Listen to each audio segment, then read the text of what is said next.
نحمده ونستعينه ونستغفره ونعوذ بالله من شرور أنفسنا وسيئات أعمالنا من يهده الله فلا مضل له ومن يضلل فلا هادي له وأشهد أن لا إله إلا الله وحده لا شريك له وأشهد أن محمدا عبد الله ورسوله أما بعد Alhamdulillah, kita bersyukur kepada Allah Subhanahu wa Ta'ala yang telah memberikan taufik kepada kita sehingga kita bisa melanjutkan kajian kita membaca kitab Syarh Al-Jami' li Ibadatillahi Wahdah. Dan juga kita bersyukur kepada Allah Subhanahu wa Ta'ala atas banyaknya kenikmatan yang Allah berikan kepada kita.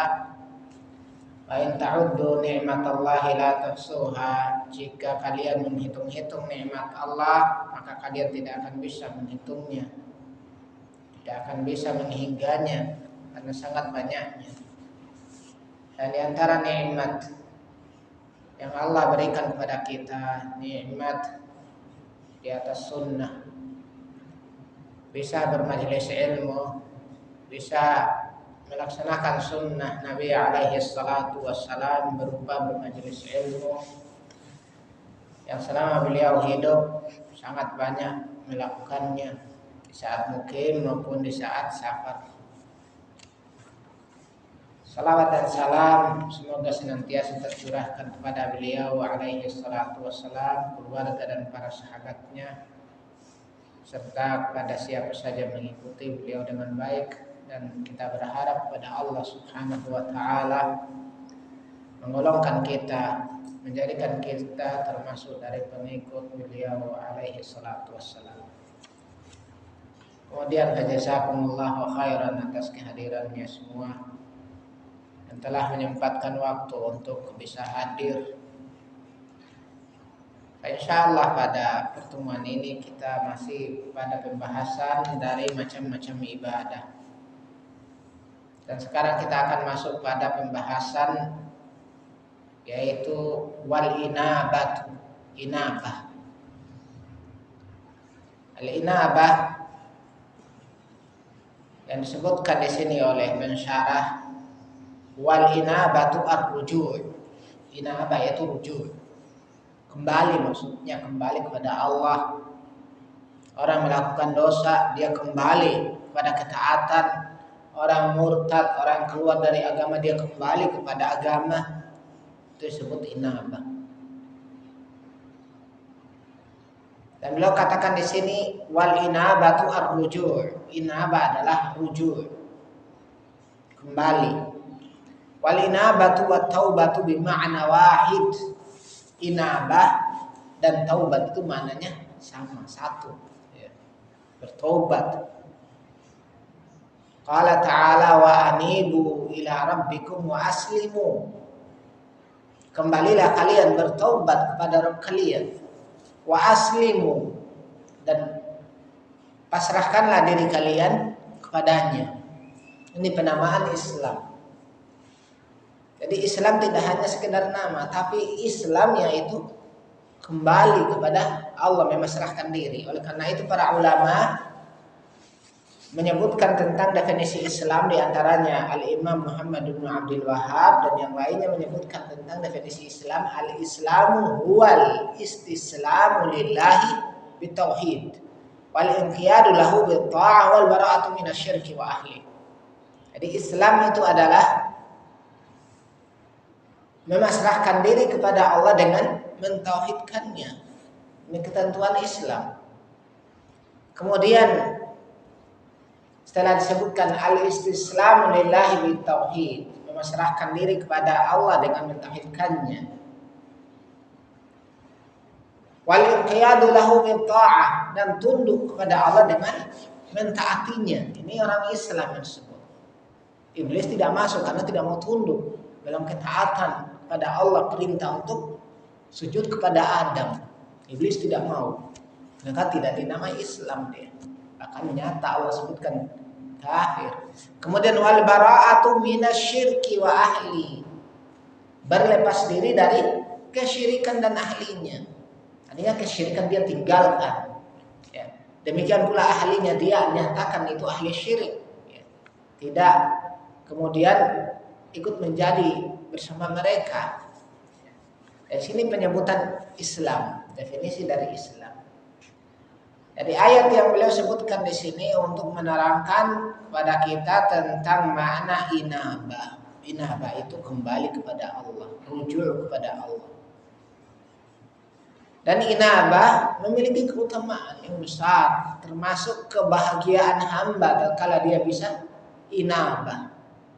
Yang diriwayatkan oleh Ahmad dari hadis Jabir radhiyallahu anhu wa radhiyallahu anha ayatah, dari Nabi alaihi salatu wassalam beliau katakan, wa inna minas sa'adati ayatula umrul 'abdi wa yarzuquhullahu al-inabah. Dan termasuk dari kebahagiaan dipanjangkan umurnya seorang hamba dan merezekikannya inabah, bertaubat. Ini termasuk kebahagiaan. Orang yang menginginkan kebahagiaan, maka hendaknya apa? Bertaubat. Segera bertaubat kepada Allah Subhanahu wa taala. Karena itu Nabi alaihi salatu wasallam melarang orang mengangan-angankan kematian. Kenapa? Karena dia tidak akan memperoleh keutamaan panjangan umur. Ya.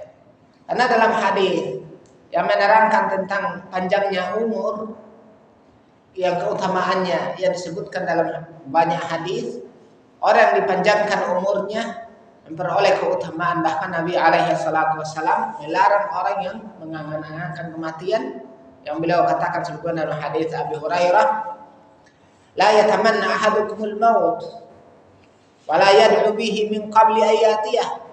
Jangan sekali-kali salah seorang di antara kalian mengangan-angankan kematian, dan jangan berdoa untuk kematian itu sebelum datang kematian padanya. Jangan meminta kematian. Ya. Apa hikmahnya? Ya. Idza mata ahadukum inqata'a amalu. Ya, jika seseorang dari kalian mati, maka putus amalannya, tidak lagi beramal. Ya. Kemudian wa innahu la yazidul mu'mina umruhu illa khaira. Karena sungguhnya tidak bertambah pada seorang mukmin umurnya kecuali kebaikan. Dan ini tugas kita, memperbaiki keimanan kita supaya benar-benar menjadi mukmin. Kalau sudah menjadi mukmin, maka umur kita itu akan menghasilkan kebaikan terus. Ya. Makanya Nabi alaihi salatu wasallam pun sebutkan pada banyak hadis tentang keutamaan orang yang dipanjangkan umurnya tatkala dia bisa memperbaiki amalannya. Khiyarukum atwalukum a'mara wa ahsanukum a'mala. Ya.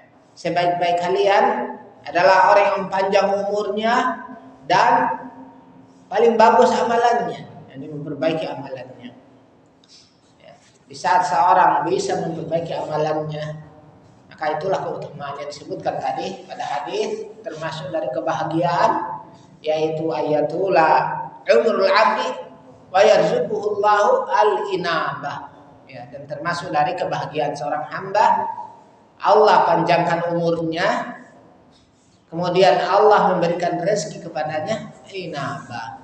Ya taubat. Ya taubat rezeki. Rezeki disebutkan pada hadis wa yarzuquhullahu al-inabah. Allah memberikan rezeki kepadanya berupa inabah. Semua kebaikan disebut rezeki. Ya. Di antaranya juga mati di atas husnul khatimah, mati syahid dan semisalnya, itu rezeki. Oleh karena itu Umar bin Khattab radhiyallahu anhu pernah berdoa meminta kepada Allah Subhanahu wa taala supaya direzekikan untuk mati syahid. Allahumma rzuqni syahadatan fi sabilik. Ya Allah, berikanlah rezeki kepadaku untuk mati syahid di jalan-Mu. Karena itu rezeki. Demikian pula inabah di sini. Betapa banyak orang terus menerus di atas dosa, artinya dia tidak mendapatkan rezeki ya. Rezeki apa? Inabah. Mungkin rezeki harta dia dapatkan, tapi apa? Untuk rezeki bertaubat tidak bisa. Tidak bisa dia dapatkan. Dari sini mana dari al-inabah telah diterangkan dan juga kita sebutkan keutamaan orang mendapatkan inabah itu adalah kebahagiaan. Ya, kemudian yang berikutnya yang termasuk dari ibadah wal mahabbah, al mahabbah cinta. Ya, dan ini punya ketentuan, tidak sekedar cinta kepada Allah begitu saja, tapi cinta yang dimaksudkan di sini harus melaksanakan ketentuannya, yaitu mengikuti Nabi alaihi salatu wassalam. Banyak orang merasa cinta ya. Nasara rasa cinta terhadap Allah, saking cintanya sampai mereka katakan abna Allah wa ahibbah, ya mereka anak-anak Allah dan orang-orang yang dicintai Allah. Itu mereka orang-orang Nasara mengaku mereka cinta. Tidak semua, tidak hanya orang-orang yang mengaku muslim yang mencintai, tapi juga orang-orang yang selain non-muslim pun mengaku mencintai Allah Subhanahu wa taala. Hanya saja kecintaan mereka benar atau tidak. Ya, ini yang menjadi permasalahan. Pada umat kita dipersyaratkan dalam kecintaan harus ittiba. Ya, dipersyaratkan dalam kecintaan mencintai Allah itu harus ittiba. Ittiba yang dimaksudkan apa? Ittiba'in Nabi, mengikuti Nabi alaihi salatu wassalam. Karena Nabi alaihi salatu wassalam telah katakan, "Qul in kuntum tuhibbunallaha fattabi'uni yuhibbukumullah." Katakanlah, jika kalian mencintai Allah, maka ikutilah aku, niscaya Allah mencintai kalian. Ini ketentuannya, mencintai Allah harus mengikuti Nabi alaihi salatu wassalam. Demikian pula orang-orang yang mengaku mencintai Nabi alaihi salatu wassalam, kalau hanya mengaku mencintai tapi tidak mau mengikuti sunnahnya, tidak mau mengikuti petunjuknya, maka tidak bermanfaat. Pengakuan cintanya meskipun dijuluki Habib, ya, orang-orangnya dibilang habaib, tapi kalau tidak mengikuti maka tidak teranggap cinta mereka dan pengakuan mereka tidak teranggap. Ya, seperti yang disebutkan pada syair, kullun yadda'i waslan li Lailah wa Lailah tuqirru bidaka. Setiap orang merasa memiliki hubungan cinta dengan Lailah, akan tapi Lailah tidak mengakui semua itu, karena Lailah hanya mengakui satu. Ya. Ikhwan fillah rahimakumullah. Kemudian beliau sebutkan di sini tentang mahabbah. Laha maqamun 'azimun fil ibadah. Pada mahabbah ini, pada kecintaan ini ada kedudukan besar. Maqam, ada kedudukan azim yang besar fil ibadah, dalam ibadah. Karena namanya ibadah harus berdasarkan kecintaan. Oleh karena itu tidak teranggap yang namanya ibadah terpaksa. Dipaksa, ya. Orang dipaksa untuk ibadah, ya. Ini tidak teranggap.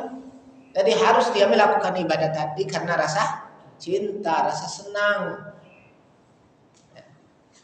Makanya dikatakanlah di sini kedudukannya besar dalam ibadah kecintaan ini. Wahya mahabbatullah subhanahu wa ta'ala, yaitu kecintaan kepada Allah. Li'annal mahabbata ala qismain, karena kecintaan itu ada dua macam. Kecintaan disebutkan dua macam. Al-awwal, macam pertama, mahabbatu ibadatin. Ya. Kecintaan terhadap ibadah. Ya, kecintaan yang sifatnya apa? Ibadah. Ya. Mahabbatun ibadatun. Kecintaan yang sifatnya ibadah. Wa huwal mahabbatu wa hiya allati yakunu ma'aha dhullun wa khudu'un lil mahbub. Yaitu keberadaannya cinta yang dianggap ibadah, bersamanya perendahan diri, wa khudu' dan menundukkan diri merendahkan diri kepada apa yang dicintai. Wahia mahabbatullahi, disebutkan lil mahbub, kepada yang dicintai, yaitu Allah. Jadi bentuk kecintaan kepada Allah harus merendah kepada Allah, menghinakan diri di hadapan Allah, tunduk kepada Allah. Itu model kecintaan. Wa hadhihi la takunu illa lillahi subhanahu wa ta'ala. Kecintaan seperti ini tidak akan ada kecuali hanya pada Allah. Li'annaha mahabbatun ibadatun, karena sungguhnya ini adalah kecintaan yang sifatnya ibadah. Aman nawasani, adapun macam yang kedua, dan ini biasa kita lakukan setiap hari. Wahwal mahabbatun tabi'iyatu, yaitu kecintaan sifatnya tabiat. Bagaimana? Ka'an tuhibbal mal, seperti kamu senang harta, ya, punya uang senang, ya, senang memiliki sesuatu. Ini kecintaan yang tabi'i sifatnya. Wa tuhibbu zaujatak, ya, kamu mencintai istrimu. Nah, ini tabi'i, tabiatnya manusia. Dapat terbedakan dengan yang pertama. Yang pertama harus merendahkan diri, menghinakan diri di hadapan yang dicintai, yaitu kecintaan ibadah. Kalau ini kecintaan biasa, kecintaan yang bisa dirasakan oleh setiap orang, yang bisa diungkapkan oleh setiap orang. Wa tuhibbu auladak, dan kamu mencintai anak-anakmu. Ini tabiat. Ini yang bukan kecintaan ibadah, tapi apa, tabiat manusia. Wa tuhibbu waladaik, kamu mencintai orang tuamu. Wa tuhibbu man ahsana ilaik, dan kamu mencintai orang yang berbuat baik kepadamu. Dia senang kepada orang yang berbuat baik kepadanya. Nah, ini cinta namanya tabiat. Walaupun cinta tabiat seperti ini, tatkala seseorang melakukannya karena Allah, akan bernilai ibadah. Misalnya kita mencintai ayah kita, ibu kita karena Allah, maka ini bernilai ibadah. Cinta sesuatu sifatnya tabiat. Kalau dikarenakan karena Allah, maka akan mendapatkan pahala karenanya tadi, karena Allah Subhanahu wa ta'ala. Kemudian beliau katakan hadhihi mahabbatun tabi'iyatun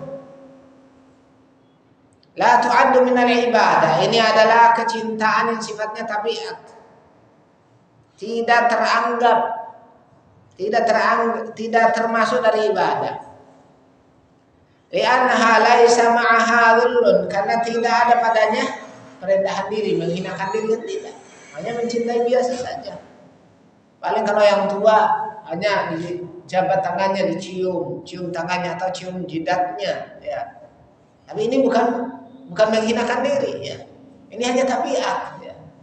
Beda dengan menghinakan diri. Menghinakan diri karena terlalu cintanya, sujud kepadanya. Ini sujud kepada Allah, kecintaan seperti inilah yang ibadah. Jadi kalau salah menempatkan, akan terjatuh pada kesyirikan. Seseorang mencintai sesembahan selain Allah, dia sujud padanya, dia merendahkan diri padanya, jatuh pada kesyirikan. Walaisa ma'aha khudu', tidak bersamanya rasa memasrahkan diri, merendahkan diri, tidak. Ini karena cinta tabiat disebutkan di sini. Cinta pada yang telah kita sebutkan tadi, mencintai istri, anak, harta dan semisalnya. Wa innama hiya mawaddatun mujarradah, hanya saja itu adalah kecintaan biasa, ya, sesuai kebiasaan yang ada. Illa idza qaddama mahabbata hadhihi al-asya'i ala mahabbatillahi ta'ala fa innahu yakunu alaihi wa'idun syadid.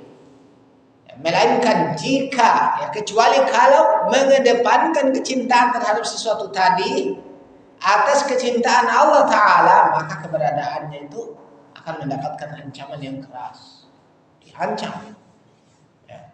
Karena terlalu cintanya kepada yang disebutkan tadi, terlalu cintanya sama orang tua, sampai apa kata orang tua dia turuti. Mau maksiat mau apa dia turuti.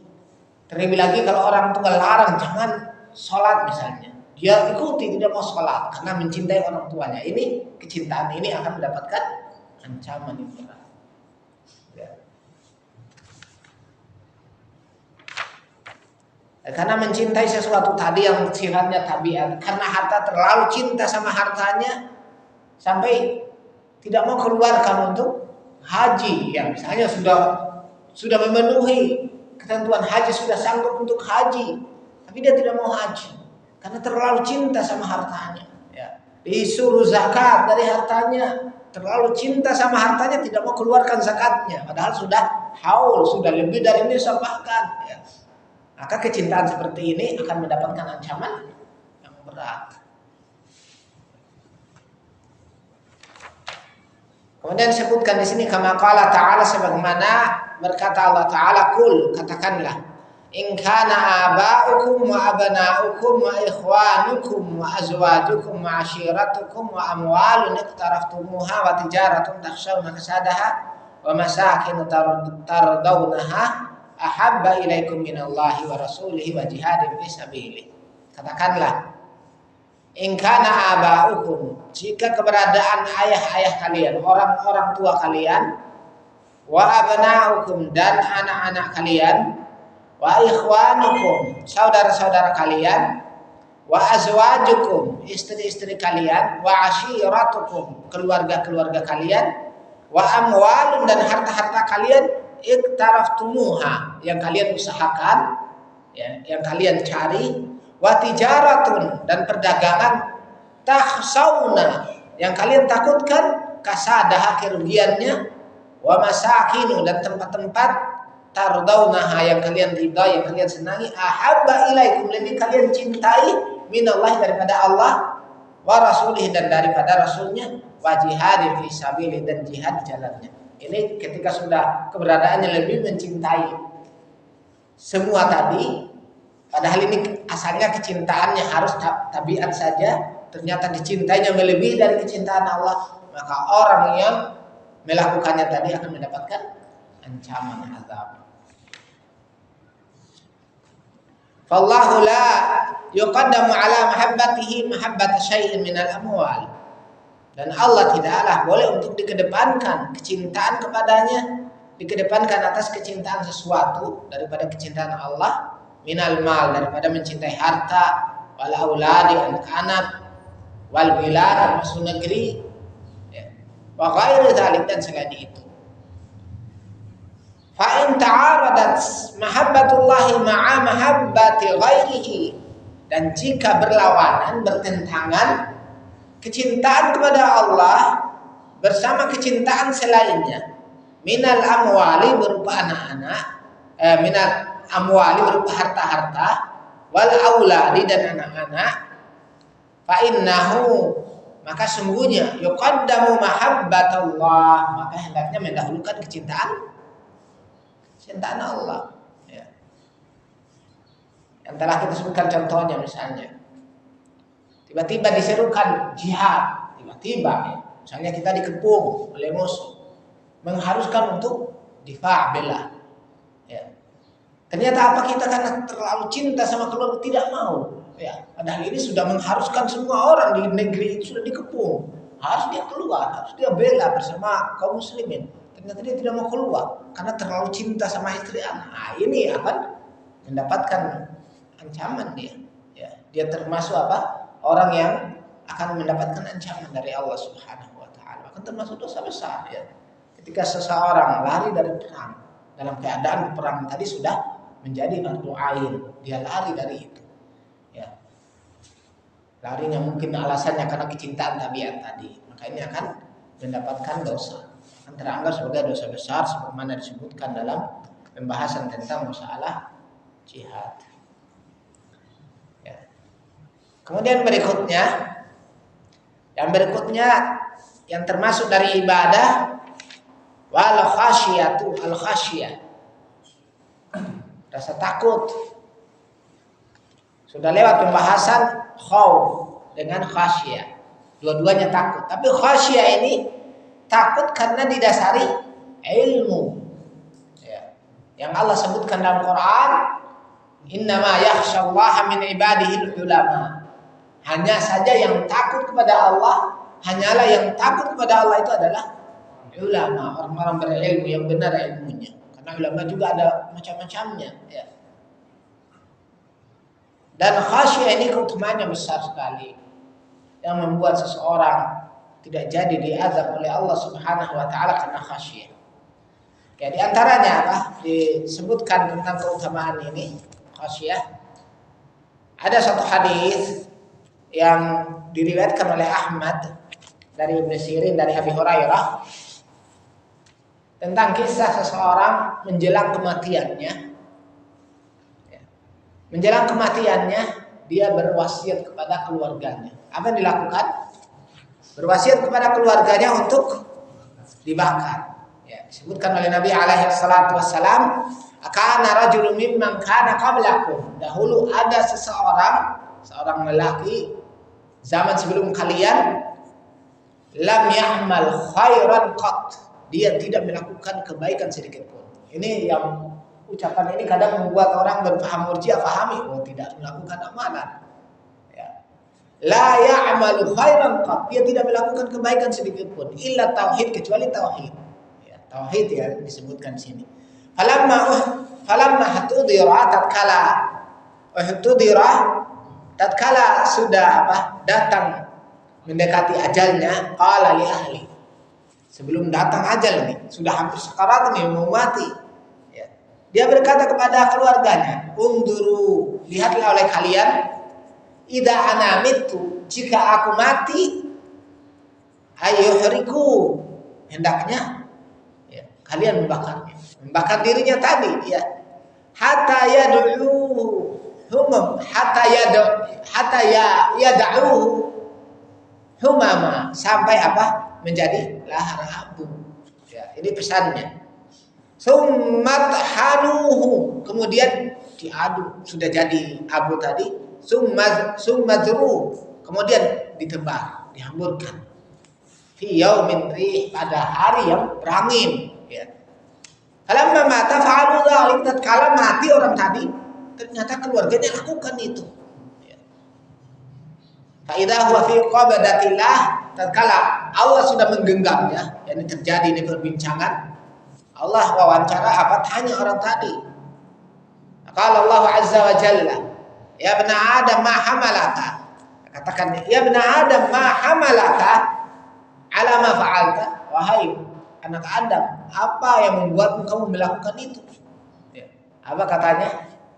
Ya Rabbi min mukhafatik, wahai Rabbku, karena rasa takutnya aku padamu. Nah ini dari ucapannya, karena rasa takutnya ini, min mukhafatik, karena rasa takut kepadamu. Qala faghfira lahu biha, maka Allah ampuni dengan sebab rasa takutnya. Walam ya'mal khairan qat illa tauhid, dan dia tidak melakukan kebaikan sedikit pun kecuali tauhid. Ini kadang orang dijadikan pendalilan. Ya. Orang berpaham Murji'ah katakan, ini tidak bisa kemudian kita menghukumi dia sesuai zahir walaupun melakukan kekafiran bagaimanapun terang-terangan, ya tidak bisa, dia saudara kita, ya kan? Dalilnya ini diantara, ini ada kisah dia la ya'malu khairan, tidak melakukan amalan sedikit pun, tapi bertauhid. Ya. Jadi dia memahami tauhid itu hanya ucapan la ilaha illallah. Karena Murji'ah dari zaman dahulu berkeyakinan cukup seseorang mengucapkan la ilaha illallah sudah teranggap muslim, walaupun dia tidak melakukan amalan-amalan. Karena Murji'ah mengimani iman itu sudah cukup dengan lisan, ya, atau keyakinan dalam hati walaupun tidak beramal. Dan Ahlus Sunnah menetapkan iman itu harus dengan hati, diucapkan dan diamalkan. Ini namanya iman. Berkurang dan bertambah. Iman juga berpengaruh, ya. Maksiat mempengaruhi iman, apalagi syirik, ya. Nah, dari sinilah para ulama sebutkan, bahkan termasuk dari di antara tokoh-tokoh Asy'ariyah menerangkan tentang hadis ini, bahwa hadis ini, ya, disebutkan oleh mereka dari yang berakidah Asy'ariyah itu menyebutkan tentang hadis ini dari pendapat ulama. Di antaranya Al-Hafidz Ibnu Hajar menyebutkan pula tentang masalah ini dalam Fathul Bari. tentang khilafnya ulama. Hadis yang dimasukkan di sini, dia menyebutkan tadi ini di luar kesadaran. Ya. Jadi bukan pembolehan kemudian kalau ada yang mati bakar. Ya, itu mengikuti agama apa, Hindu apa Buddha. Ya, di Keremis itu ya. Ya. Jadi orang ini dia menganggap ini bukan menghalalkan dia. Karena rasa takutnya disebutkan oleh sebagian ulama, karena rasa takutnya yang begitu dahsyatnya sampai tidak menyadari apa yang diucapkan. Apalagi ini mau sekarat kan ya. Orang kalau sudah akhir hidupnya kan ya, kadang ngaco ngomongnya ya. Nah ini keadaan orang ini pun memberi pesan yang tidak benar, yang seharusnya orang-orangnya, keluarganya tadi tidak melakukan, tapi mereka lakukan. Padahal ini mengatakannya udah di luar kontrol ya. Apalagi apa alasannya apa? Karena rasa takut yang berlebihan. Gimana orang rasa takut berlebihan? Jangankan rasa takut, rasa gembira berlebihan kadang orang mengucapkan ucapan yang tidak disadari. Pada hadis lagi yang dijadikan pendalilan oleh kaum Murji'ah untuk apa? Untuk apa? Menganggap orang-orang walaupun tidak beramal, ya, tidak masalah bagi mereka selama mengaku Muslim. Pendalilan mereka juga ucapan seorang keliru karena gembira. Dia ada kendaraannya, ternyata di bawah pohon bersama kendaraannya hilang. Tiba-tiba dia sedih. Ya, sudah sedih, ini kehilangan kendaraannya tiba-tiba muncul. Tatkala muncul, saking gembiranya mengucapkan kesyukuran kepada Allah, langsung menyatakan, anta abdi wa ana rabbuk, ana rabbuk wa anta abdi. Ya. Aku adalah Rabbmu dan kamu adalah hambaku. Kembali kan ya, saking gembiranya kan ya. Ini tidak dihukum. Kenapa? Karena di luar kesadaran. Demikian pula orang ini tadi. Orang ini karena rasa takutnya yang begitu dahsyat, dia pun mengucapkan perkataan yang di luar kontrol. Maka dari sini kemudian dimaafkan orang ini. Sama halnya orang tadi kan dimaafkan juga. Nah ini pantas tidak diterapkan kepada orang yang olok-olok Allah. Ya. Tidak pantas kan, salah kan yang berkata. Ini kasusnya beda sekali. Jadi pendalilan yang tidak benar sama sekali yang digunakan oleh orang-orang terpapar pemahaman Murji'ah. Nasallahu salamat wal afiyah. Dan kemudian yang dari hadis tadi disebutkan la ya'malu amalan qat, tidak melakukan amalan kebaikan sedikit pun. Ini juga mustahil ya. Kalau orang berpemahaman Murji'ah meyakini tidak ada amalannya, hanya tauhid. Lalu gambaran mereka tauhidnya apa? Gimana bentuk tauhidnya? Ini kan jadi pertanyaan. Mungkinkah seseorang bisa bertauhid tanpa amal? Kan tidak mungkin ya. Orang bertauhid mesti ada amalannya. Nanti bawakan hadis syafa'ah, ada dari ulama-ulama membawakan hadis syafa'ah menunjukkan tidak beramal. La ya'malu khairan qat. Ya, kita katakan ada amalannya. Kalau hadis syafa'ah yang dibawakan sudah masuk jahanam ini kan, dari ahlul kaba'ir, pelaku dosa besar. Disebutkan la ya'malu khairan qat. Mereka tidak melakukan kebaikan sedikit pun. Tapi di saat Allah perintahkan malaikat keluarkan orang-orang yang di dalam jahanam, dalam neraka, yang masih memiliki iman, walaupun sebesar zarrah, imannya tipis kecil, ya. Tipisnya mungkin kulit bawah, ya. Atau sebiji atom yang paling kecil, debu, seperti itu, keluarkan dari neraka. Dari mana malaikat tahu?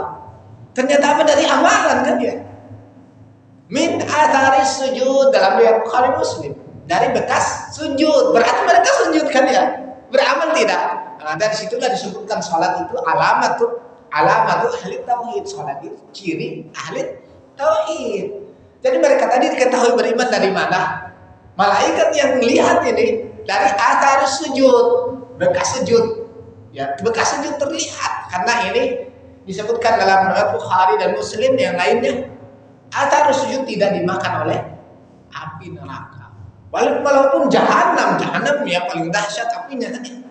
Yang lain gosong, hangus, tapi bekas-bekas sujud tadi utuh. Nah, malaikat tahu ini orang beriman, dikeluarkanlah. Bertentangan tidak? Kalau mereka berdalil tidak punya amalan, ya amalannya jelas, salatnya, bekas sujudnya, mereka salat berarti kan ya. Ini apa? Untuk meruntuhkan pemahaman orang-orang yang terpapar pemahaman Murji'ah yang karena mereka meniadakan walaupun tidak beramal tidak apa-apa, walaupun tidak sholat, walaupun tidak melakukan amal-amal dari rukun-rukun Islam selama dia la ilaha illallah. Ya. Dan itu menyelisihi dari ijma' para salaf. Para salaf itu sudah berijma' masalah seperti ini. Hanya saja kemudian muncul pemahaman-pemahaman yang ingin menyelisihi ijma'nya para salaf. Jadi untuk makna la ya'malu khairan qad, tidak beramal dengan kebaikan sedikit pun, artinya untuk menerangkan kalau dia memang melakukan dosa itu besar. Jadi dosa nyata itu dianggap begitu besarnya, kebaikannya seolah-olah tidak ada artinya, padahal berarti. Kisah pembunuh 100 jiwa, kita sebutkan kisah ya, dalam riwayat Muslim. Pembunuh 100 jiwa, kana fi man kana qablakum rajulun qatala 99 nafsan. Dahulu ada seseorang yang dia membunuh 99 jiwa. Ini bukan dosa ringan ya. 1 jiwa saja ancamannya neraka jahanam. Bahkan ancamannya khalidan fiha, lama di dalamnya karena masih muslim kan, masih mukmin. Sebut khalidan fiha. Wa may yaqtul mu'minan muta'ammidan fajaza'uhu jahannam. Siapa yang membunuh seorang mukmin dalam keadaan sengaja, maka balasannya adalah jahannam. Ya. Jahannam. Tidak hanya itu. Ya. Wa ghadaballahu alaihi wa la'anahu wa a'adda lahu 'adzaban 'azima. Allah marah, murka kepadanya, ya, mengutuknya dan menyiapkannya siksaan yang berat.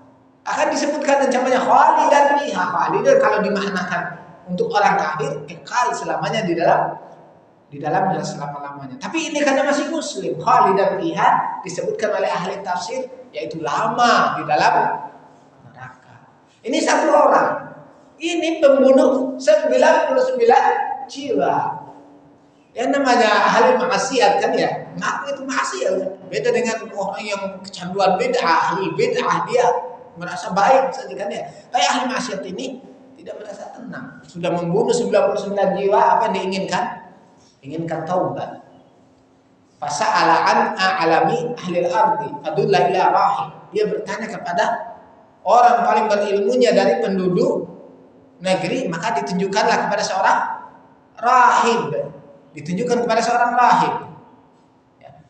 Fasa'alahu, dia pun bertanya kepadanya, innahu qatala 99 nafsan fahal lahu min taubah. Sungguh dia telah membunuh 99 jiwa, apakah ada taubat baginya? Apa kata rahibnya? Lah, tidak. Faqatalahu, dibunuh lagi. Akan malabihi kenapa jadi 100. Ya. Kalau dilihat ini orang ini dosa besar sekali, tapi belum kafir ya. Karena tidak menghalalkan. Ini hanya karena kezaliman saja ya. Kezalimannya. Karena kebaguyannya, bencinya, kejahatannya saja, tapi dia tidak sampai kafir. Akhirnya apa? Dia pun tidak tenang. Fasa'ala an a'lami ahli al-ardh. Dia pun bertanya tentang orang yang paling berilmunya dari penduduk bumi. Fadulla ila alim, ditunjukkanlah kepada seorang alim. Fadulla ila rajulin alim, kepada seorang lelaki yang alim. Fa'atah, dia pun datang kepadanya. Fasa'alahu, dia bertanya kepadanya, innahu qatala mi'ata nafsin fahal lahu min taubah. Dia membunuh 100 jiwa, apakah ada taubat? Apa kata alim? Na'am, ya ada. Man yahulu bainahu wa bainat taubah. Siapa yang menghalangi antara dia dan antara taubat? Alim ini dia untuk menunjukkan orang ini supaya beramal ini ya. Perbuatannya tadi sudah termasuk amalan bukan? Amalan, karena dia jalan cari kan, bertanya kepada ahli ilmu, mencari ahli ilmu, termasuk menuntut ilmu kan, termasuk bertanya kepada ahli ilmu juga ini amalan. Bahkan Rasulullah sallallahu alaihi wasallam menyebutkan keutamaannya apa? Man salaka tariqan yaltamisu fihi ilman sahalallahu lahu bihi tariqan ilal jannah. Siapa yang menempuh satu jalan untuk mencari ilmu, maka Allah akan mudahkan baginya jalan menuju surga. Ini dia sudah masuk tidak ini? Ya. Ini sudah beramal, amalan besar. Ternyata seorang alim tadi tunjukin lagi lebih besar. Intalik ila anni kada wa kada fa inna fiha unasan ya'budullah fa'budullah ma'ahum. Pergi kamu ke negeri ini, kampung ini dan ini. Di sana ada orang-orang beribadat pada Allah. Pergilah supaya kamu beribadat pada Allah bersama mereka beribadat pada Allah. Apa dia diam? dia makan keluar. Hijrah amalan besar. Ya, amalan besar. Hijrah amalan besar. Dia keluar, hijrah, menempuh perjalanan. Andaikan bisa sampai, pasti dia akan bersama kaum tadi beribadah kepada Allah. Akan jadi benar-benar ahli ibadah.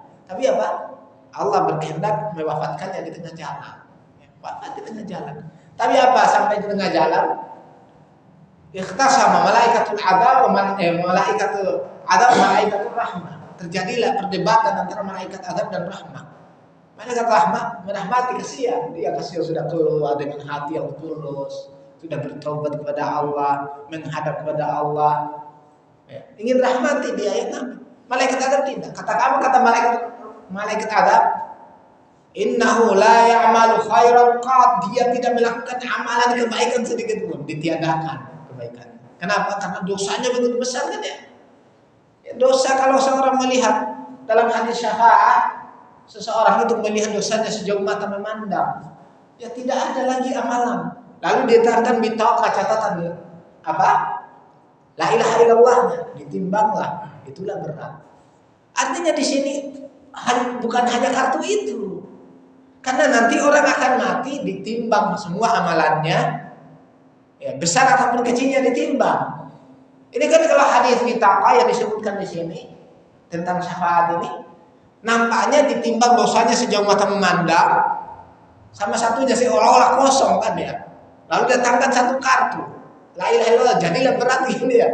Ini hanya tambahan saja untuk memberatkan anak timbangan, karena ini ringan dosanya begitu. Kalau misalnya pembunuhan tadi 100 jiwa ditaruh sini, sama amalan-amalan yang dia lakukan, ya terus masih berat ini kan ya. Ya masih berat ini. Nah, seperti pada kisah seorang bersedekah, hadisnya sahih yang pernah kita bahas salah satu khutbah.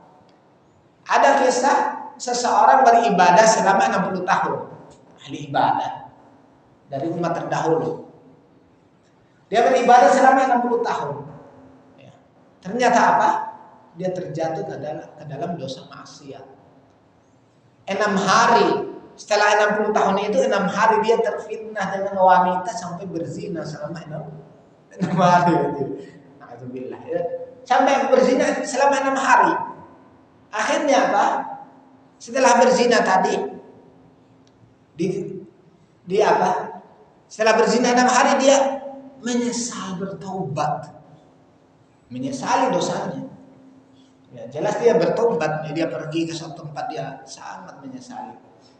Di saat dia sudah lapar, ternyata ada orang bagi roti. Dia dapat roti. Ternyata di sampingnya ada orang tidak dapat bagian, sudah kelaparan sekali, sudah hampir mati. Dia tadi apa? Mendahulukan orang tadi.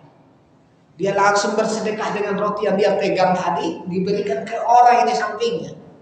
Ikhlas mata-mata karena Allah. Tentu ini bertawasul tentunya dengan amal solehin ya, diberikan. Akhirnya orang tadi makan, bisa hidup. Nah, dia sudah tidak makan. Ya, terus setelah itu orang tadi wafat. Setelah wafat terjadilah dialog. Allah bertanya padanya. Ditimbanglah amalannya. Ditimbang amalannya. Sebutkan. Ternyata apa? Amalan yang dia lakukan selama 60 tahun tadi ditimbang dengan dosanya 6 hari zina berturut-turut itu zina, ditimbang ternyata berat zina 6 hari. Ya sedih kan ya.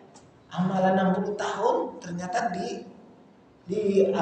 teranggap ringan dibandingkan dosa 6 hari berzina. Akhirnya apa? Satu tadi roti yang diinfakkan tadi diletakkanlah di situ, jadilah berat, dia pun diampuni. Ahlus sunnah mengimani masalah timbang ini. Jangan sampai nanti ada yang kata masa ada timbang itu, ya ada. Dalam Quran disebutkan. Wa wudi'al kitab fataral mujrimina mushfiqina mimma fi wa yaquluna ya wailatana ma li hadzal kitabi la yughadiru saghiratan wa la kabiratan illa ahsaha. Ya. Diletakkanlah kitab catatan amal. Ini kan untuk ditimbang nantinya. Tidak disisakan satupun, besar kecil dimasukkan di situ. catatan amal, kemudian nanti ada timbangan. Timbangan pun Ahlus Sunnah menetapkan hanya berbeda-beda pendapat. Yang ditimbang amal saja atau termasuk anggota tubuhnya. Nah, ini yang hanya terjadi perbedaan. Tapi mereka semua sepakat adanya timbangan amalan. Ya, amal ditimbang. Yang menjadi perselisihan, apanya yang ditimbang? Apakah hanya amalan saja atau ada yang lain-lain? Nah, ada yang lain-lain tadi untuk pemberat saja. Hadis bitaqah kan? Catatan. Kitab kan ya. Nah, itu untuk pemberat. Ya. Termasuk juga dirinya ditimbang. Ya, karena pada hadis Abdullah bin Mas'ud, bisa beliau naik ke pohon untuk mengambil dari buah-buah arak atau ranting dari arak. Para sahabat tertawa melihat betis beliau karena kecil badannya beliau, kurus, betis beliau kecil. Para sahabat pada tertawa lihat betisnya. Lalu Rasul bertanya, apa yang membuat kalian tertawa? Mereka sebutkan betisnya kecil. Maka Rasulullah SAW sebutkan, kalau ditimbang nanti di akhirat, wallahi ini lebih berat daripada Uhud. Artinya apa? Di sini dari ulama menyebutkan yang ditimbang juga termasuk dirinya. Untuk apa? Memperberat amalannya. Dan termasuk tadi disebutkan roti ditimbang. Ya. Juga tadi bitaqah, bukunya, catatan la ilaha illallahnya ditimbang, memberat. Ya. Insyaallah. Ini yang kaitannya dengan pembahasan yang kita sebutkan tadi, sudah meluas ini ya. Yang tadi kita sebutkan tentang khauf. Ya. Jadi yang membuat seseorang yang dia diampuni karena rasa takutnya kepada Allah. Rasa takutnya menyebabkannya sampai memerintahkan apa? Memerintahkan keluarganya untuk membakarnya. Ya kalau kemudian ada orang mengikuti perbuatan ini lakukan, ya jelas menjadi syariat ya. Karena yang dilakukannya tadi karena ketidaksadaran, tidak menyadari kalau apa yang dia sampaikan kepada keluarganya itu adalah suatu kesalahan. Ikhwan fillah rahimakumullah. Ya, yang kaitannya dengan al-khauf kemudian dikatakan di sini al-khaufu min a'malil qulub. Khauf ini termasuk dari amalan-amalan hati. Karena amalan ada amalan hati, ada amalan lisan dan ada amalan jawarih. Yang Ahlus Sunnah menetapkan semuanya. Fahuwa ibadatun qalbiyah, dan ini ibadah yang sifatnya ibadah hati, dalam hati. Khauf. Yang masuk juga niat, ya. Itu masuk dari amalan hati, i'tiqad, keyakinan. Wal muradu khauful ibadah, dan diinginkan di sini adalah khauf ibadah. Wa huwa al-khauful ladzi yakunu ma'ahu ta'zimun wa mahabbatun lil makhuf, yaitu rasa takut yang keberadaan bersamanya pengagungan dan kecintaan terhadap yang ditakuti. Jadi mengagungkan apa? Allah. Mengagungkan Allah karena rasa takut kepadanya, juga karena cinta kepadanya. Kemudian dikatakan yuhibbu wa yakhafu, dia mencintainya dan juga dia takut. Mencintainya karena rahmatnya, kebaikan-kebaikannya, keutamaan yang diberikannya, dan dia takut dari azabnya. Wa hadza khauful ibadati, ini adalah rasa takut ibadah. Wa yusamma khaufus sir, dan ini dinamai pula sebagai khauf sir. Wa huwa la yajuzu illa lillahi azza wa jalla, dan ini tidak boleh kecuali hanya kepada Allah. Alladzi yakhafu min makhluqin, dan orang yang takut kepada makhluk, khauful ibadati, ya, bentuk takutnya itu karena apa? Takut ibadah, fa innahu asyaraka, maka dia berbuat syirik. Artinya apa? Rasa takut di sini, dia tidak mau melaksanakan kewajiban Allah karena takut kamu makhluk. Ya. Misalnya apa dia? Dia tidak mau untuk datang salat berjamaah karena takut, ya, takut ria atau takut omongan orang. Ini apa? Disebut apa ini? Ya, inilah masuk pada syirik. Rasa takut ini. Dia takut pada ayahnya. Kalau dia datang sholat, ayahnya ancam. Ya, yang sudah kita sebutkan contoh-contoh tadi. Dia takut ayahnya karena ayahnya melarangnya untuk melakukan kewajibannya, datang ke masjid. Ayahnya tidak suka sholat. Dia takut ayahnya, akhirnya tidak jadi sholat. Nah, ini nanti apa? Akan jadi kesyirikan jadinya nanti rasa takutnya.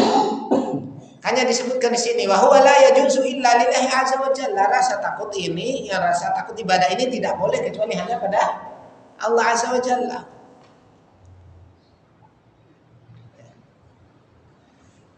Kemudian beliau katakan wa idza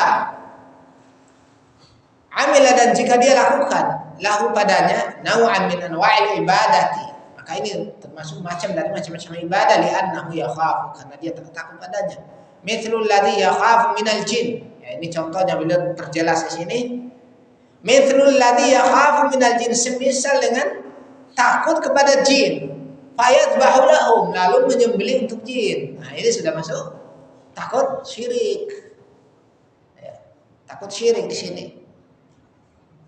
Dia takut kepada jin, lalu dia menyembelih untuk jin. Awal ladzi yakhafu minal mayyit fayadbahu lah, atau dia takut kepada mayit. Ya. Orang-orang bilang hantu, takut sama hantu, ada gentayangan nanti, takutnya akhirnya disembelihkan lah. Nah, ini apa? Masuk pada kesyirikan. Hadza khaufu ibadatin. Ini adalah rasa takut ya, ibadah bentuknya. Tapi memalingkannya kepada selain Allah maka jadilah apa? Syirik. Fa innahu yakunu musyrikan asyirkal akbar. Maka sungguh keberadaan dia itu musyrik dengan kesyirikan yang besar. Amal khaufut tabi'i, adapun khauf tabiatnya manusia, ka'anta khafa minal adu, seperti kamu takut dari musuh, wa takhafa minas sibah, dan kamu takut dari binatang buas, wa takhafa minas ta'abid, dan kamu takut dari ular-ular berbisa, atau misalnya dari ular. Fahada khaufun tabi'iyun, maka ini adalah khauf, rasa takut yang sifatnya tabiat, laisa huwa bi ibadah, maka ini bukan ibadah ya. Kalau takutnya tadi yang sudah kita sebutkan ya, atau yang disebutkan di sini oleh pensyarah, maka ini takut yang membawa kepada kesyirikan.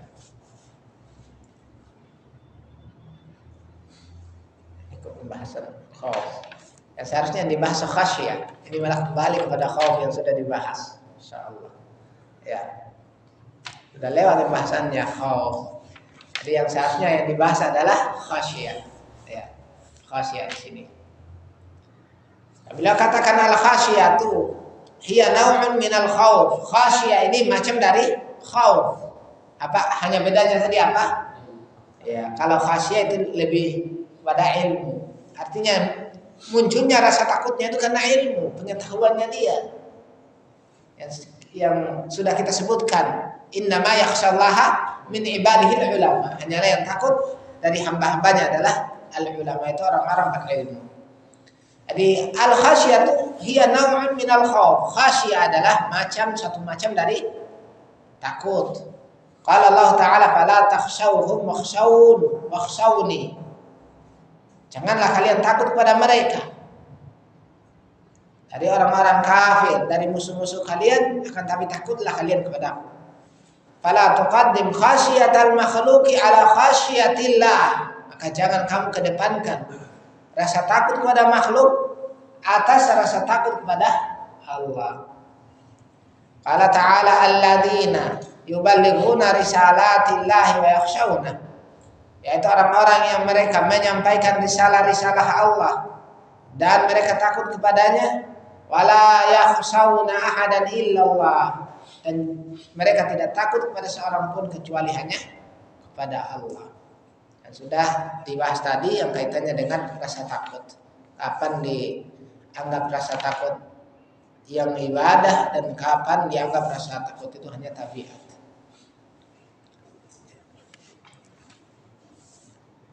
Kemudian yang berikutnya warraghbah. Ar-raghbah, keinginan tinggi yang akan diterangkan. Ar-raghbah termasuk pula dari khauf, bagian dari khauf. Warraghbah, keinginan yang tinggi beda dengan rahbah. Rahbah termasuk dari khauf. Kalau raghbah ya keinginan atau hasrat yang tinggi.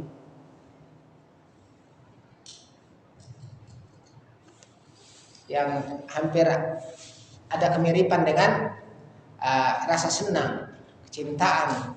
Farraghbah takunu ila Allah jalla wa ala. Raghbah keberadaannya itu kepada Allah jalla wa ala. Wahia at-tama', yaitu tama', hasrat atau keinginan, ambisi. Ya. Fima indah, pada apa yang ada pada Allah. Jadi dia raghbah memiliki harapan, keinginan yang besar pada Allah Subhanahu wa taala untuk memperoleh apa yang diinginkannya. Qala ta'ala inna ilallahi raghibun. Sungguhnya kami kepada Allah raghibun.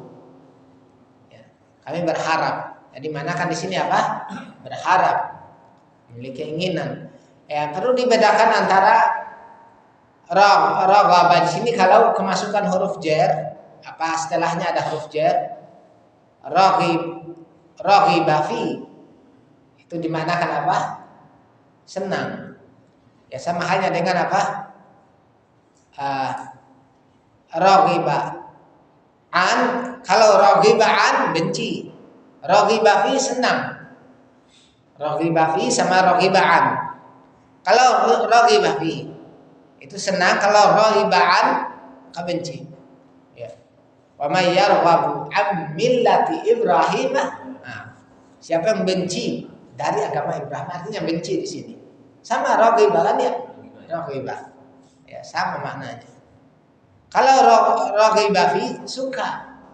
Ya, itu perbedaannya.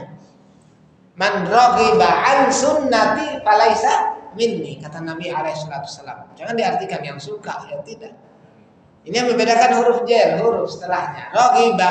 Raghiba fi sama raghiba an. Raghiba fi maknanya senang, hasrat, keinginan yang kita bahas di sini.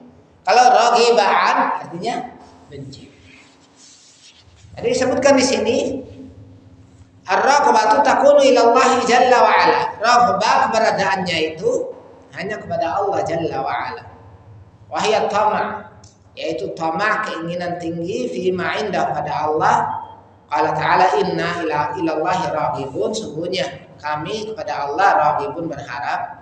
Wa hiya ar-raghbatu fi ma inda Allah, yaitu cinta atau punya keinginan pada apa yang Allah pada sisi Allah. Wa ta'alluqu billah, dan berkaitan dengan Allah, bergantung kepada Allah, terikat dengan Allah. Fa idza raghiba fi ma, ini kan pakai fi ya, tidak pakai an. Fa idza raghiba, jika senang fi ma indallah, pada apa yang di sisi Allah, hamalahu dzalika ala taatillah, maka akan membawanya itu pada mentaati Allah. Karena dia punya apa? Rasa senang, punya keinginan kepada Allah, dia menginginkan surga, maka apa? Menjadi pemacu, pemotivasi baginya untuk mentaati Allah. Dia menginginkan apa? Rezeki dari Allah, maka dengan itu dia melakukan amalan ketaatan, bertakwa kepada Allah yang menjadi penyebab mendapatkan rezeki.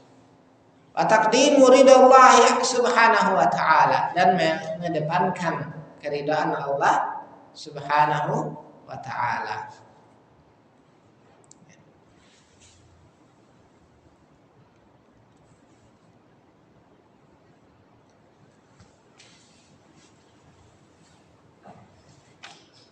Satu lagi, kemudian warahbah.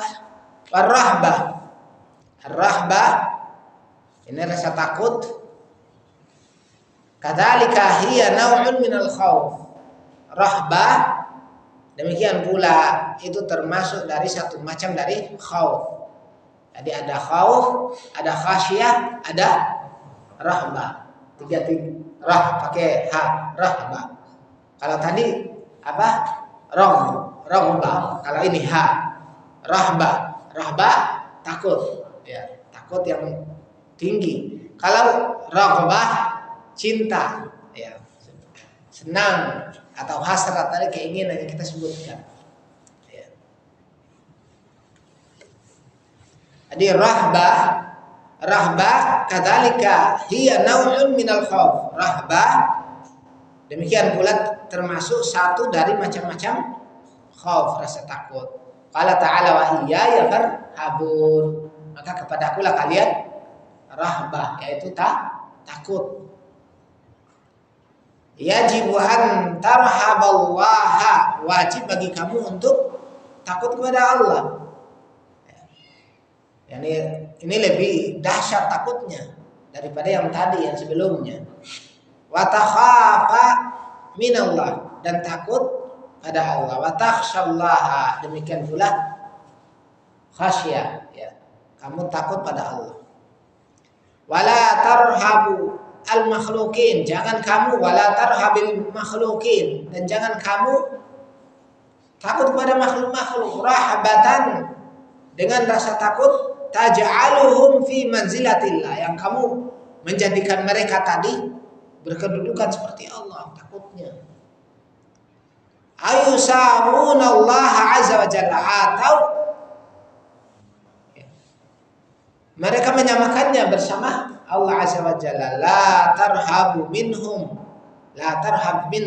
jangan kamu takut pada mereka. La tarhab minhum fatatsru qata'atillah, lalu kamu meninggalkan taat kepada Allah min ajlihim, karena sebab mereka. Ini yang terlarang yang kita sebutkan tadi. Seseorang takut dari ayahnya sampai tidak mau melakukan ketaatan, yang terlarang, bahkan masuk pada, ya, ketika dia menjadikan itu rasa takut tadi, ya, sampai melakukan kesyirikan, akan jatuh pada kesyirikan, ya.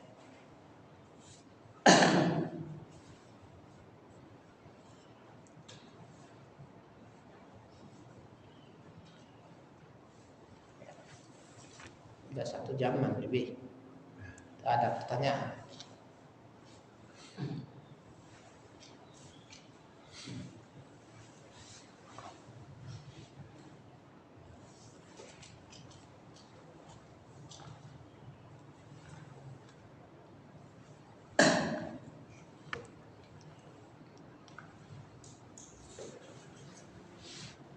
Satu lagi yang termasuk dari ibadah wa ta'alluh at-ta'abbud, yaitu berperibadahan. Wa yutlaqu ta'alluhu wa yuradu bihil mahabbatu minal walah. Dan dimutlakan ta'alluh, peribadahan itu diinginkan dengannya kecintaan kepada yang dicintai. Wa huwal mahabbah, yaitu kecintaan. Hadza haqqun lillahi subhanahu, dan ini adalah haknya Allah subhanahu wa ta'ala. At-ta'alluh, peribadahan. Fal-uluhiyatu haqqullah, fal-uluhiyatu haqqun lillahi jalla wa'ala. Uluhiyah itu adalah hak bagi Allah jalla wa'ala. La yajuzu ayyuttakhadha ma'ahu ilahun akhar, dan tidak boleh untuk dijadikan bersama Allah sesembahan yang lain. Yu'alluhu wa yuhibbu wa yu'badu ma'allahi azza wa jalla, itu diibadahi dan dicintai serta disembah bersama Allah azza wa jalla. Ini tidak boleh. Fal uluhiyatu haqqun lillah, uluhiyah adalah hak Allah. Wa huwa alladhi fis samai ilahun wa huwa alladhi fis samai ilahun wa fil ardi ilahun wa huwal hakimul alim. Dan dialah di langit adalah ilah, sebagai ilah, dan di bumi juga ilah. Yang diibadahi. Wa huwal hakimul alim, dan dialah al-hakim, al-alim, maha bijaksana lagi maha mengetahui. Jadi penetapan di sini ilah di langit maupun ilah di bumi. Artinya semua yang ada di langit dan yang di bumi ilahnya hanya satu, sembahannya hanya satu. Dan ayat ini pada surat Az-Zukhruf ini bukan dalil untuk menetapkan Allah ada di mana-mana. Bukan dalil Fis sama'i ilah, di langit ada ilah. Ya. Wa fil ardi ilah, di bumi ada ilah. Bukan dimaknakan ini di mana-mana. Ya. Ada juga dalil lain. Innallaha ma'ana. Allah bersama kita. Ya difahami Allah di mana-mana. Ini pemahaman apa? Dari kaum Sufiyah. Ya. Dan bahkan didapati banyak dari kalangan Asy'ariyah, Maturidiyah juga berkeyakinan seperti ini. Ini keyakinan menyelisihi Ahlus Sunnah wal Jamaah. Ya. Karena mereka bukan Ahlus Sunnah. Ahlus Sunnah meyakini innallaha istawa 'alal 'arsy. Sungguh Allah istiwa di atas 'arsy. Ar-Rahmanu 'alal 'arsy istawa. Ar-Rahman, Allah yang Maha Penyayang, istiwa di atas 'arsy. Ini diimani. Adapun dalil tadi, di mana saja kamu berada di situ Allah, maka di takwil dengan takwilan sesuai takwilan Ahlus Sunnah. Disebutkan takwilannya tafsiran yang kita maksudkan di tafsir. Kebersamaan di situ adalah ilmunya Allah, penjagaannya Allah, ya. Atau ciptaannya Allah seperti pada ayat ini fis sama'i ilah, di langit ciptaan Allah. Ya. Semua ciptaan Allah yang menciptakannya hanya satu, yaitu Allah. Ya. Dan keberadaan Allah di atas 'arsy. Imam Ahlus Sunnah bahkan dari imam madhab sepakat. Abu Hanifah, Malik, Syafi'i, Ahmad dan mengikuti mereka dari kalangan Ahlus Sunnah seluruhnya sepakat bahwasanya Allah di atas 'arsy. Ya. Adapun kebersamaan yang dimaksudkan adalah ilmunya Allah, disesuaikan ya kebersamaannya, penjagaan. Ya, seseorang apa? Salat. Sebutkan dia salat menghadap kepada Allah. Di arah kiblatmu itu di mana kamu menghadapkan wajahmu, disitulah Allah. Kebersamaan apa di sini? Pengawasan Allah. Kebersamaan dari penglihatan Allah. Allah melihat hambanya dimanapun, mengetahui hambanya. Ketika hambanya hanya berdua, seperti pada kisah Rasulullah bersama Abu Bakar alaihi wassalam di dalam gua. Kemudian Abu Bakar sedih. Maka Nabi alaihi wasallam katakan, la tahzan innallaha ma'ana. Jangan kamu sedih. Karena Allah bersama kita. Kebersamaan apa di sini? Penjagaan. Allah jaga keduanya. Dari apa? Dilihat oleh orang-orang musyrik. Bukan Allah di situ. Tapi itu adalah penjagaan. Disesuaikan saja pendalilan. Ketika disebutkan Allah mengetahui, berarti kebersamaannya pengetahuan Allah. Ketika Allah melihat, berarti pantauan Allah. Hanya disesuaikan. Ini perkara yang disebutkan ini ijma'. Bahkan ijma' kaum muslimin. Allah di atas 'arsy. Hanya saja kemudian muncul orang-orang yang ingin menyelisihi ijma'. Ya, ingin menyelisihi ijma'. Dan mereka juga mengaku mazhab Syafi'i. Padahal apa? Syafi'i sendiri rahimahullah telah menyebutkan tentang perkara ini. Khilafah Abu Bakar Allah tetapkan dari atas 'arsy-Nya. Ya. Artinya beliau menetapkan Allah di atas 'arsy. Orang-orang mengaku bermadzhab Syafi'i, ya kalau mereka ikuti akidah beliau, selamat. Akidah beliau akidah Ahlus Sunnah. Hanya saja orang-orang aneh. Kenapa aneh? Mengikuti mazhabnya masalah fikih. Akidahnya diabaikan, ditiadakan. Ikut akidah apa? Asy'ariyah, Maturidiyah. Ya. Andaikan mereka ikuti semuanya, ya, pada akidahnya juga insya Allah selamat. Ya. Hanya saja mereka hanya ngambil apa mazhab pada fikihnya saja. Itu pun ditambah-tambah lagi yang belakangan mazhab Syafi'i yang belakangan itu udah aneh-aneh, udah lain sih. Kami mazhab Syafi'i ya, udah disebutkan amalan-amalan diada-adakan. Imam Syafi'i mengingkari. Ya. Mereka sudah tidak pedulikan. Pokoknya Syafi'i ya hanya pengakuan.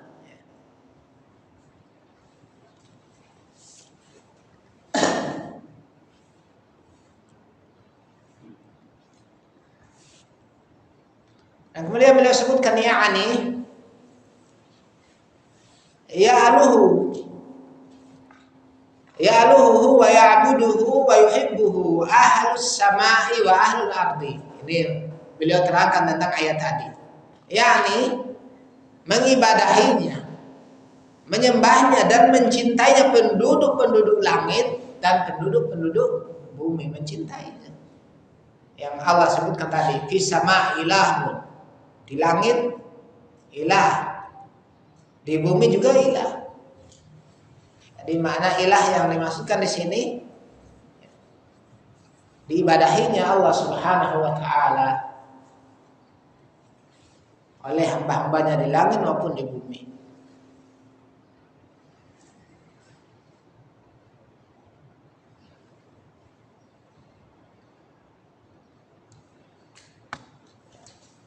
Cukup dulu sampai sini. Ada pertanyaan?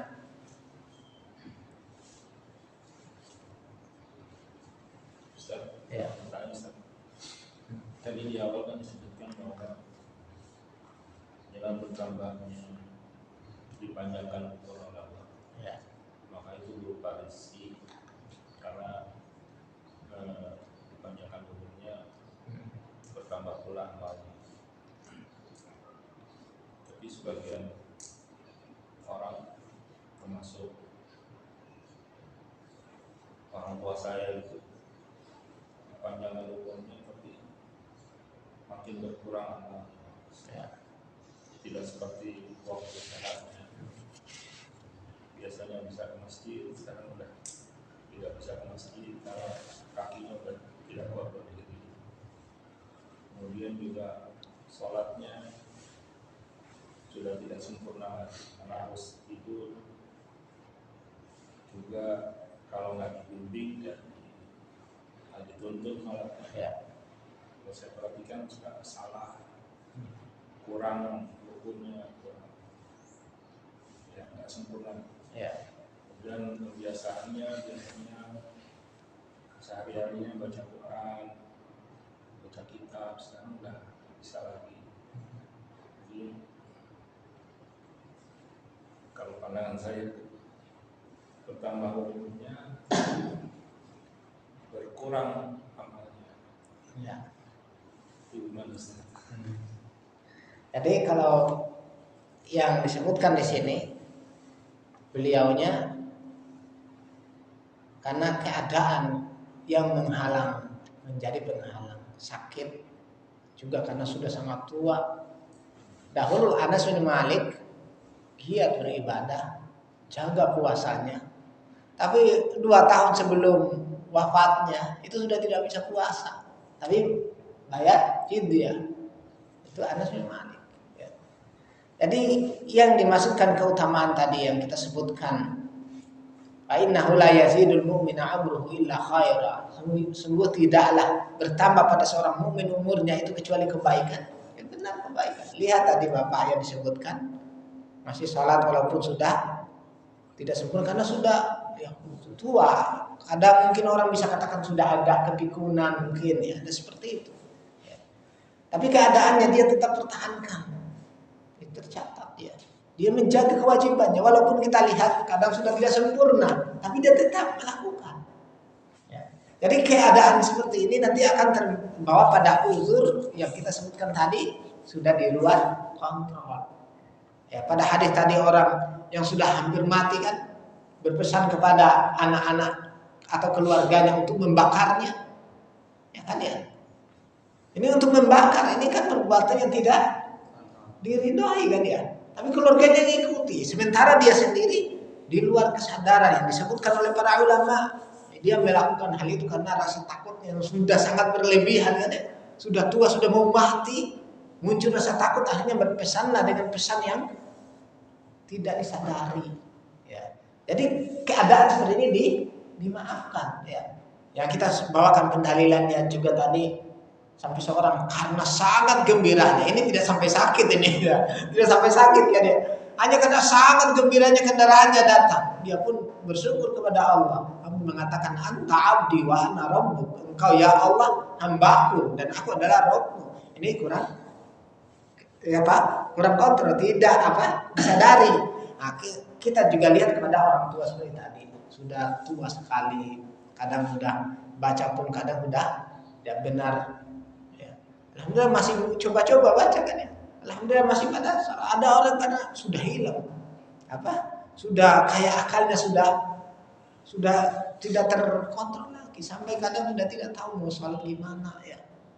Karena ada seperti itu. Kalau keadaan seperti ini dimaafkan. Ya. Ini nanti akan masuk pada hadis rufi al-qalam an salas, diangkat pena dari 3 orang, diantaranya seperti ini. Orang yang tidak menyadari lagi ya. Atau keadaan tadi seperti tadi, masya Allah dipanjangkan umurnya. Panjangnya umurnya kebaikan baginya ketika dia apa?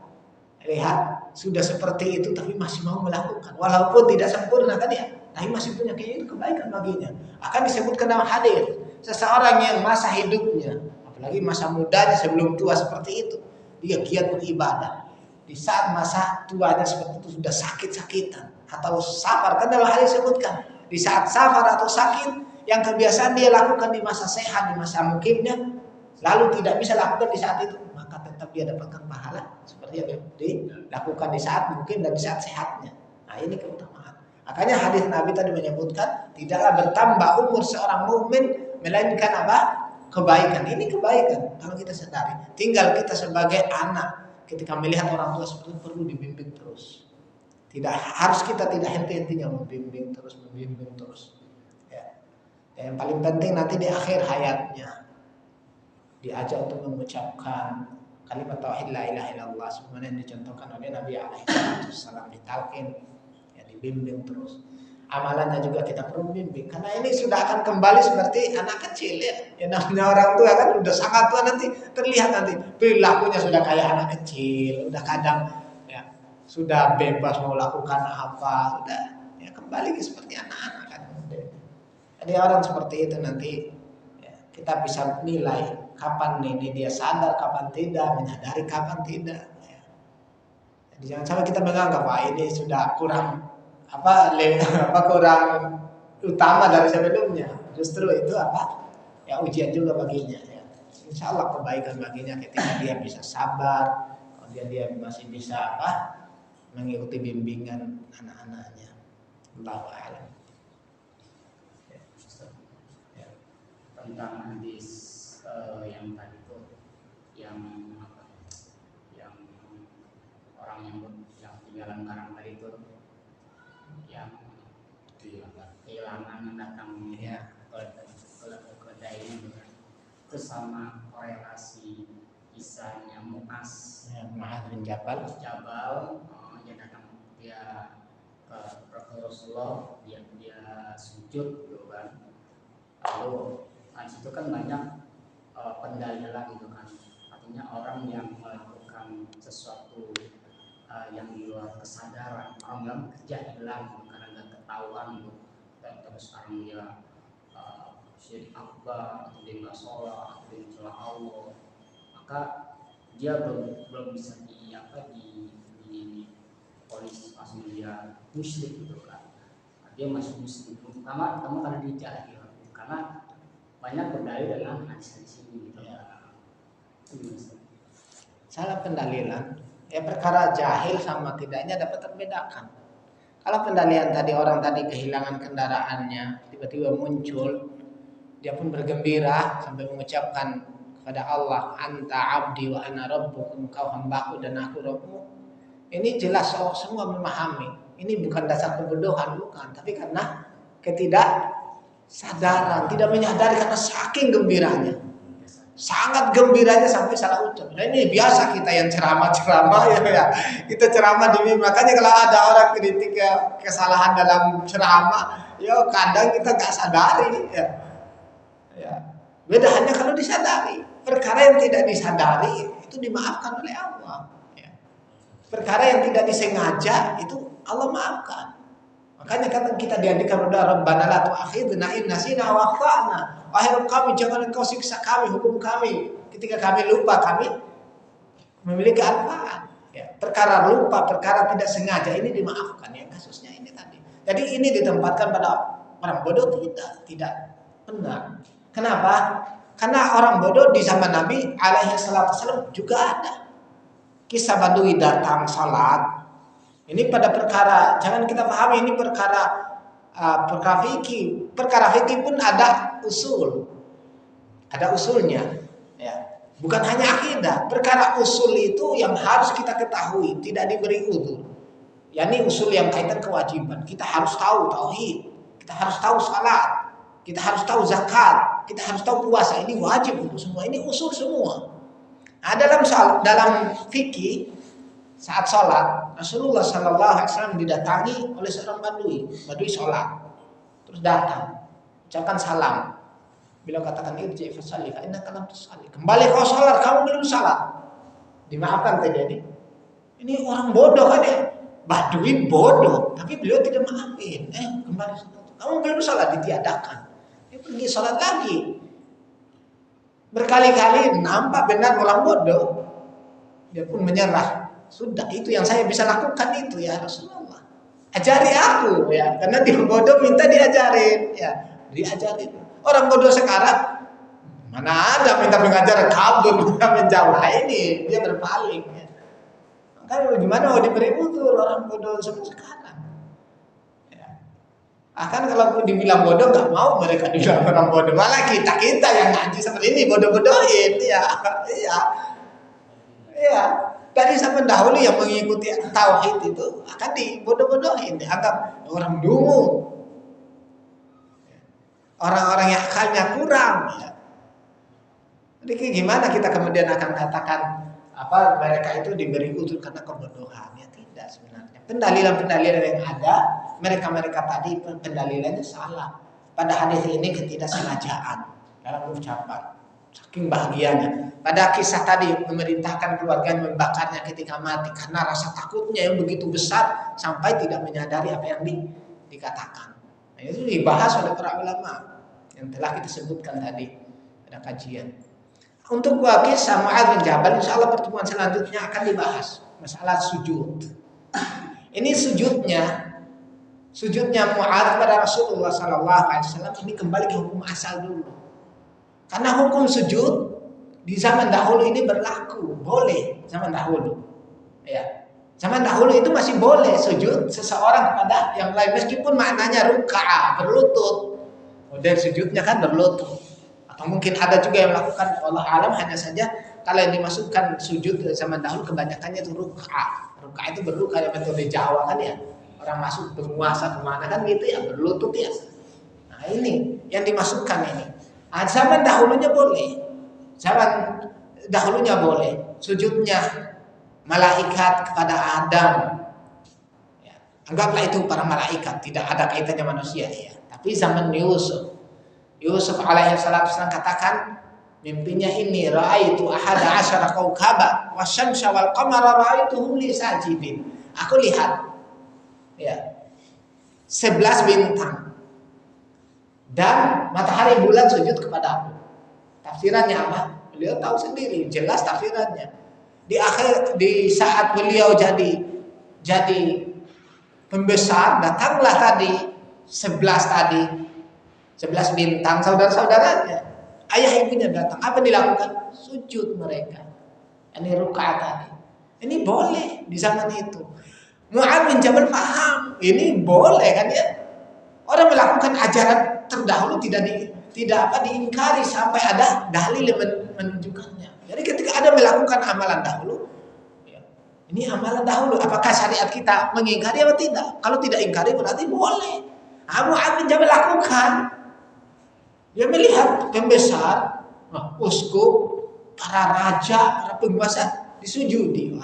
Dia mengatakan Rasulullah lebih pantas. Sampai di Madinah langsung dia sujud ya. Rasa apa-apaan ini ya. Langsung dilarang, jangan lakukan. Rasulullah katakan, "Lau kuntu amuran ahadan ayyasjuda li ahadin la amartul mar'ata an tasjuda li zawjiha li'idhami haqqihi 'alaiha." Allah katakan, kalau keberadaanku boleh memerintahkan seseorang untuk sujud kepada orang lain, maka pasti aku suruh seorang istri untuk sujud kepada suaminya karena besarnya hak suaminya katanya. Nah dari situ Mu'adz sadar, ini berarti sudah terlarang kan ya. Andaikan ulangi, ya sudah. Sudah masuk pada kesengajaan kan ya. Kesengajaan pada perkara yang sudah diketahui. Ini kan tidak mengulangi. Lalu dijadikan pendalilan ya. Salah pendalilan ya.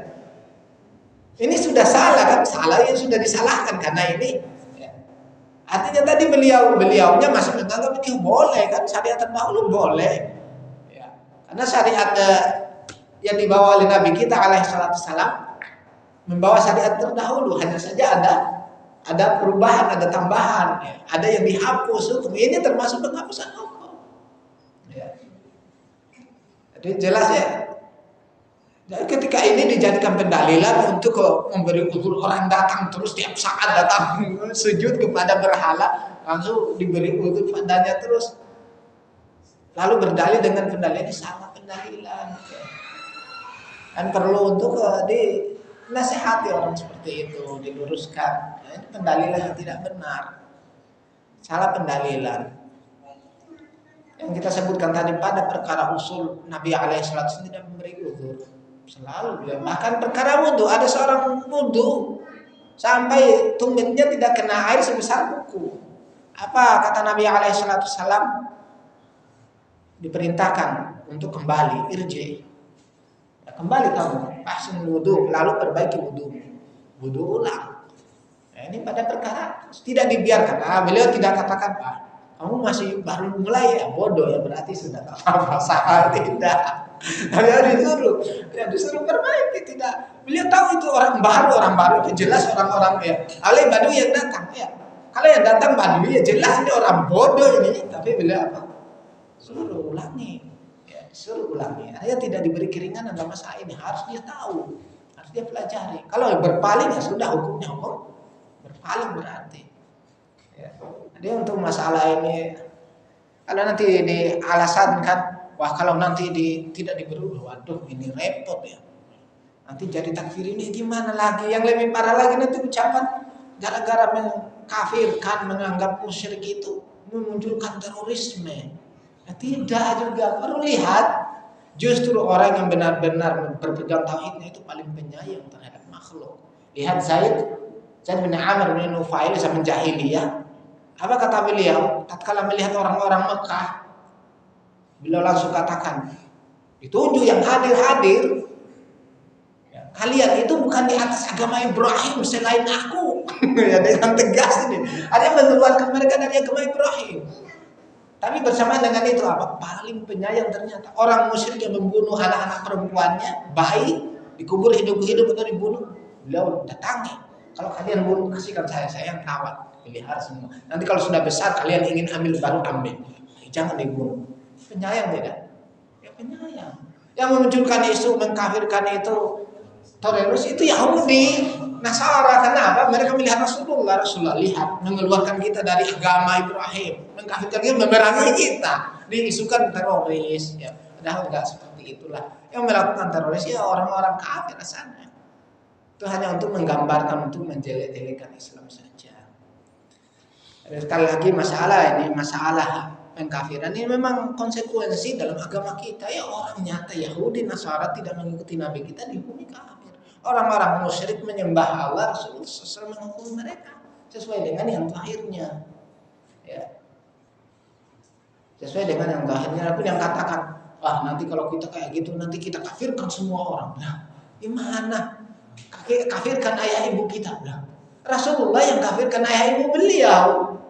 Ya, kita siapa ya kita lihat, bukan berarti kalau sudah kafir kita putus semua hubungan, tidak. Kewajiban kita dakwah. Ya orang tidak akan bisa menjaga diri dari masalah kekafiran. Bahkan ada orang murtad tiba-tiba, ada yang batal Islamnya tiba-tiba. Hanya saja Rasulullah menghimbau kita untuk perbarui terus. Ya beliau katakan apa? Kepada sahabatnya, jadidu imanakum, perbaharui iman kalian. Apa kata sahabat? Kaifa ya Rasulullah an nujaddida imanana? Bagaimana kami perbaharui iman kami? Ini karena kekhawatiran Rasulullah. Maka beliau pun katakan, aksiru min qauli la ilaha illallah, perbanyak oleh kalian ucapkan la ilaha illallah. Karena ada membatal kekafiran, bahkan kemurtadan kita kadang tidak sadari. Ya. Atau mungkin kita terjatuh, ini gimana? Langsung la ilaha illallah. Ya, cukup ucapkan la ilaha illallah, perbanyak ucapkan la ilaha illallah. Untuk masalah ini, masalah orang yang sudah batal Islam sudah ya, saat itu batal ya kita nasihati dakwah, tobat kepada Allah, kembali kepada Allah. Tidak mengharuskan harus berdiri untuk ucapan asyhadu alla, datang tidak perlu ya. Beda hanya kalau nanti dia melakukan kekafirannya terang-terangan pada umat, pengaruh, maka dia di saat taubat dari itu dia umumkan supaya orang-orang tahu dia sudah tinggalkan pemikiran itu. Kalau seseorang kadang seorang diri terjatuh pada perkara pembatal keislaman, segera kembali. Harus segera inabah, yang kita sebutkan tadi tentang permasalahan inabah. Harus segera rujuk kepada Allah Subhanahu wa taala. Jadi perkara-perkara masalah mengkafirkan ini perkara dari konsekuensi agama kita, termasuk rukun dari tauhid. Yang sering kita sebutkan tauhid rukunnya ada dua, rukun tauhid, rukunan. Ya, rukun tauhid itu rukunan, ada dua rukun. Yang disebutkan pertama al-kufru bit taghut, mengkufuri taghut. Kemudian yang kedua apa? Al-imanu billahi wahda, beriman kepada Allah, yang disebutkan dalam surat Al-Baqarah setelah ayat kursi, faman yakfur bit taghuti wa yu'min billahi faqad istamsaka bil urwatil wuthqa. Siapa yang kufur kepada taghut, yakni mengkafirkan orang yang nyata kafir. Tidak harus kita kafirkan itu terang-terangan ngomong ya. Cukup kita meyakini. Kadang kan kalau kita katakan dia kafir, jangankan orang yang mengaku muslim, Yahudi, Nasara sekarang saja kita bilang kafir, nggak terima mereka, kami nggak kafir kok. Ya kafir itu begini gambaran mereka, kita tidak terima. Akhirnya apa dulu? Cukup katakan non muslim, ya kan? Mereka tidak terima dikafirkan ya. Begitu juga lagi yang aku muslim ya. Tapi yang penting kita sudah meyakini, ini kafir nih orang ini kafir nih orang ini. Kalau kita sudah setiap hari lihat orang ini, setiap hari datang sujud kepada selain Allah, sembah selain Allah, lalu datang di masjid, masih saja datang ngimami sholat, ya nggak perlu. Udah tahu dia menyembah selain Allah, walaupun sholat pergi cari yang lain yang belum kita ketahui, ya. Gitu. Jadi di negeri kita dikenal negeri kita negeri muslim, hukumi semua muslim. Sampai nanti jelas ada orang, wah ini sembah batu dia, ini nggak mau lagi sholat ini. Nanti ada bilang, nggak apa-apa kan dia masih sholat. Meskipun sholat terbatalkan sholatnya, karena dia masih sembah batu, mencampur adukkan namanya ini. Ya. Jadi masih sembah batu, tinggalkan, cari masjid lain, datangi masjid yang nampak. Ya. Walaupun dibilang, ini kayaknya, ya jangan pakai kayaknya, kita harus bangun ibadah di atas keyakinan. Kan sekarang kan banyak. Makanya ada orang kadang menghukum-hukumi sesuai, ya. Ada orang ini kayaknya bukan jamaah kita, kayaknya. Apalagi yang pakai jubah, yang bersisihan zaman sekarang kan gitu. Lihat, ini bukan jamaah kita, ini jamaah sebelah. Wah ini kan. Hukumnya dulu ya nampak sunnah, anggap sunnah semua. Sampai terlihat bid'ah-bid'ahnya, baru dia bid'ah. Muslim juga negeri kita. Lihat, ini bantalon celananya ketat lain. Tapi ternyata muslim, ya hukumnya muslim dulu semua. Sampai nanti terlihat kekafiran padanya, baru dia kafir. Ya kan gambarannya orang, ini kalau seperti ini kafir semua dong. Ya akhirnya yang bukan gitu masalahnya ya. Yang kita harus lihat sesuai yang zahir. Itu yang kenapa Zaid bin Amr menghukumi orang Quraisy di hadapannya semuanya bukan di atas agama Ibrahim. Karena nyata menyembah Lata Uzza, berhala di sekitar Ka'bah mereka sembah. Beliau pun ceramah langsung hukumi, kalian bukan di atas agama Ibrahim kecuali aku. Itu dengan terang-terangan. Karena yang nampak kan ya dihukumi oleh beliau keseluruhannya.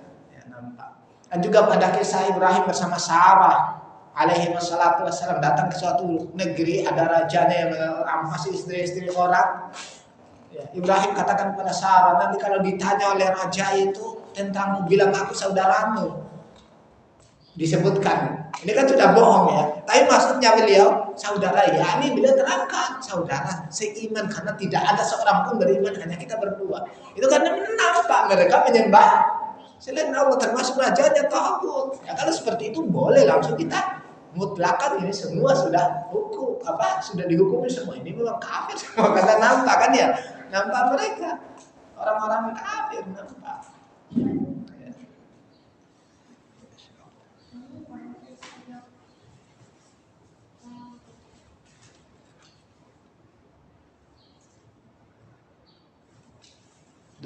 Ada lagi pertanyaan? Saya baru datang. Ya.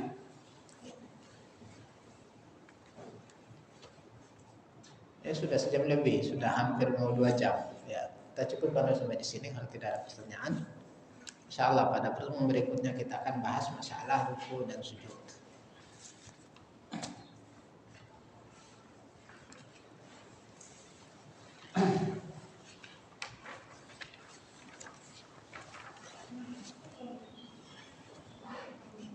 Ya. Semoga Allah Subhanahu wa taala menjadikan ini sebagai tambahan kebaikan untuk kita, bisa bermanfaat untuk kita. Jazakumullahu khairan wa barakallahu fikum. Wassalamualaikum warahmatullahi wabarakatuh.